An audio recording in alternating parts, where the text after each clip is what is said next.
What's up everyone, Art and Owen with Overtake, and we're about to get started on episode 2 of our shop car builds. Let's get to it.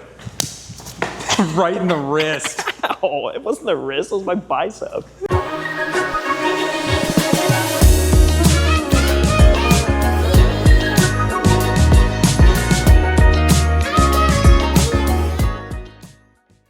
If you guys didn't catch the first episode, I'm going to throw a link up here. In that one, we got both our VA and VB WRXs back from Tint Pros. They did all of the livery on this, and it turned out awesome. The VB is outside waiting to get on the dyno, so I'm going to get started on the VA right now. You can see the first thing we need to address are the factory wheels and suspension, so those are going to be on their way out. And over here, we have a lineup of work wheels and 2 sets of coilovers from BC Racing. So I'm going to get started with getting the OE wheels and suspension off, and then Owen's going to jump in and tell you exactly what's in these boxes.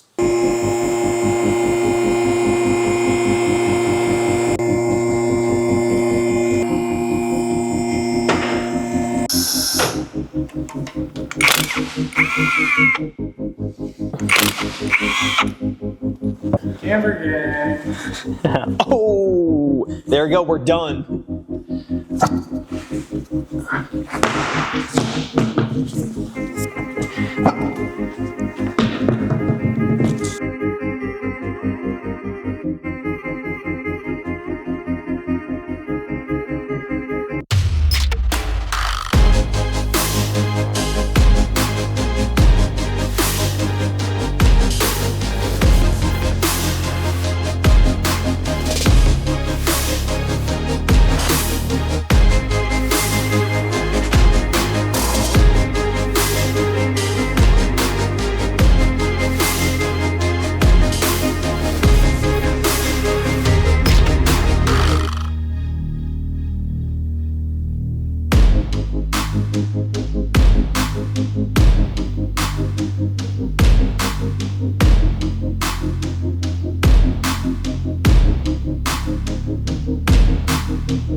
All right, factory suspension is now off and we can toss this, but before we do that, Owen's gonna unbox the brand new BC coilovers that we got sent right here, and he's gonna give you a talk all about the difference between the DS model and the BR, both of which we're gonna be putting on our VA and VB WRX. So Owen, what do you have to say about these?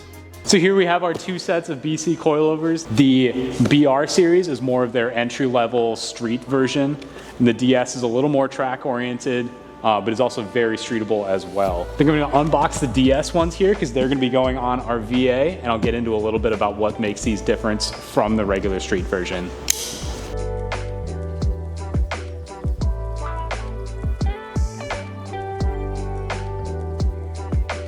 So right off the bat, these look awesome. I love their black and gold aesthetic, very clean, can go with any build. But I guess talking specs here, the DS series, the DS stands for digressive shock, and that is the main difference between these and the BR, which are a linear shock. Now, a linear shock is what you're gonna find in most OE applications, where regardless of the force being applied or the speed that the shock is being compressed, it's kind of gonna take the same amount of effort. In contrast, the digressive shock behaves a little bit differently depending on the speed that the shock is being compressed. Now, if it is being compressed very quickly, like imagine you're going down the road and there's a rock that you run over, so your one wheel bounces very quick, it's gonna absorb that very smoothly so you feel less harsh in the car. But if it's a low speed compression, like say you're going into a corner very smoothly, it is going to stiffen up the compression of the shock, allowing for an overall more confident cornering experience and probably a faster track time as well. Now, one thing that is common across all BC coilovers, so both the DS and the BR series, is that they have adjustable top hats in the front You'll also notice that these have knobs on top for adjustable dampening, both front and rear. That is also going to be the same across all of these. I'll give you a little side-by-side with the factory shocks and the new BCs. You can just see how much nicer they are versus the crusty OE stuff that looks like it just came out of the ocean. I think it's time that we chuck these OE ones away and get the BCs installed on the VA here.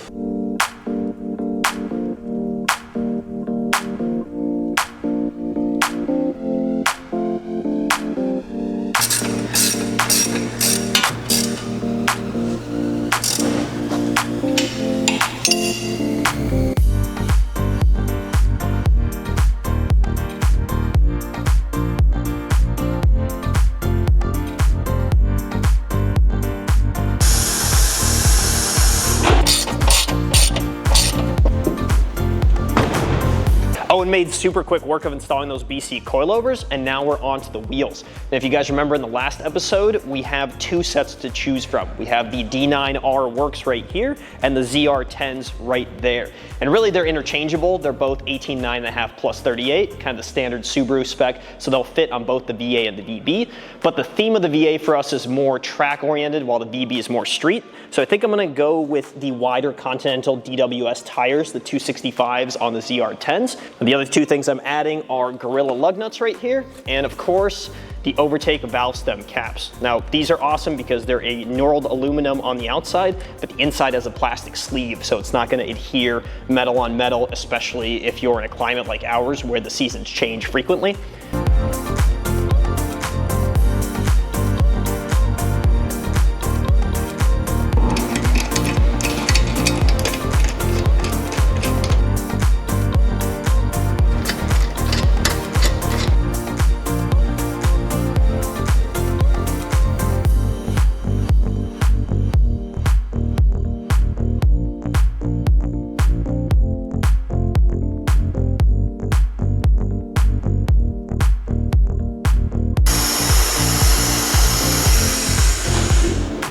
There you go, at least it gives you a little bit of an idea of what this car looks like with this wheel setup. And I think we have a little bit of adjustment to do, but ultimately we can't go too wild because this is a development car. It needs to still get on the hoist. We need to get underneath it to be able to work on it.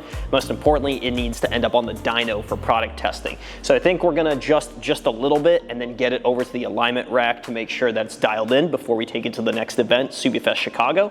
Well, with this wrapped up, I say we get it out of here, get the VB in, and do the exact same thing we just did all over again.